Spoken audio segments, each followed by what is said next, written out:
ஒழுங்காய் இருக்கணும் மற்றும் வேறு மாதிரி ஆகிவிடும் என்று விருதுநகரில் போராடிய மக்களை பார்த்து மிரட்டிய எஸ்பி கண்ணன்.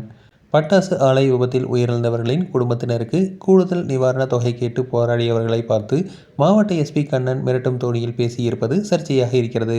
ஒழுங்காக இருக்கணும், கோஷம் எழுப்பினா வேறு மாதிரி ஆகிவிடும் என மாவட்ட எஸ்பி கண்ணன் பேசியதால் ஆவேசமான பொதுமக்கள் எங்களை சுட்டுக் கொள்ளுங்கள் என கோஷம் எழுப்பினர்.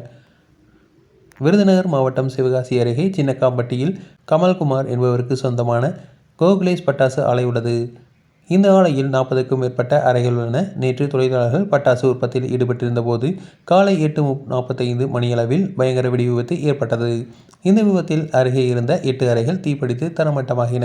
இந்த விபத்தில் சிக்கி மகாலிங்கம், வைரமணி, லட்சுமி ராமஜெயம், ராமமூர்த்தி, செல்லப்பாண்டி, நாகபாண்டி, புண்ணியமூர்த்தி உள்ளிட்ட 8 பேர் உடல் சிதறி உயிரிழந்தனர். அதேபோல லிங்குசாமி, கருப்பசாமி, மணிகண்டன், முருகலட்சுமி உள்ளிட்ட 5 பேர் காயமடைந்து சிகிச்சையில் இருக்கின்றனர். இது தொடர்பாக வழக்கு பதிவு செய்த போலீசார் ரவி என்பவரை கைது செய்துள்ளனர். அதேபோல ஆலை உரிமத்தை தற்காலிகமாக ரத்து செய்து நடவடிக்கை எடுத்துள்ளனர்.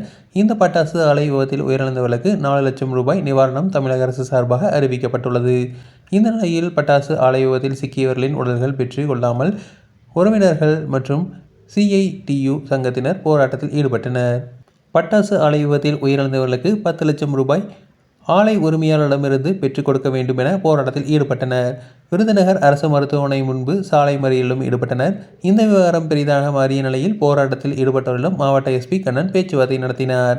ஆனாலும் போராட்டத்திலிருந்து யாரும் பின்வாங்கவில்லை. அப்போது மாவட்ட எஸ்பி கண்ணன் மைக்கில் ஒழுங்காக இருக்கணும், கோஷம் போட்டா வேறு மாதிரி ஆயிடும் என பொதுமக்களை மிரட்டும் தோணியில் பேசினார். இதனை பார்த்த பொதுமக்கள் எங்களை சுட்டுக் கொள்ளுங்கள் என்று ஆவேசமடைந்தனர். அஜித்குமார் லாக்அப் மரணத்துக்கு பின் போலீசார் ஒழுக்கத்துடன் இருக்க வேண்டும் என ADG SP டேவிசன் தேவாசீர்வாதம் கூறியிருந்தார். இந்த நிலையில் அடுத்த சில மணி நேரங்களிலேயே பொதுமக்களை மிரட்டும் தோணியில் விருதுநகர் மாவட்ட எஸ்பி கண்ணன் பேசியிருப்பது சர்ச்சையாகி இருக்கிறது. இதற்கு பல்வேறு தரப்பினரும் கண்டனம் தெரிவித்து வருகின்றனர். தொடர்ந்து இது போன்ற செய்திகளுக்கு எங்கள் சேனலை சப்ஸ்கிரைப் செய்வோம்.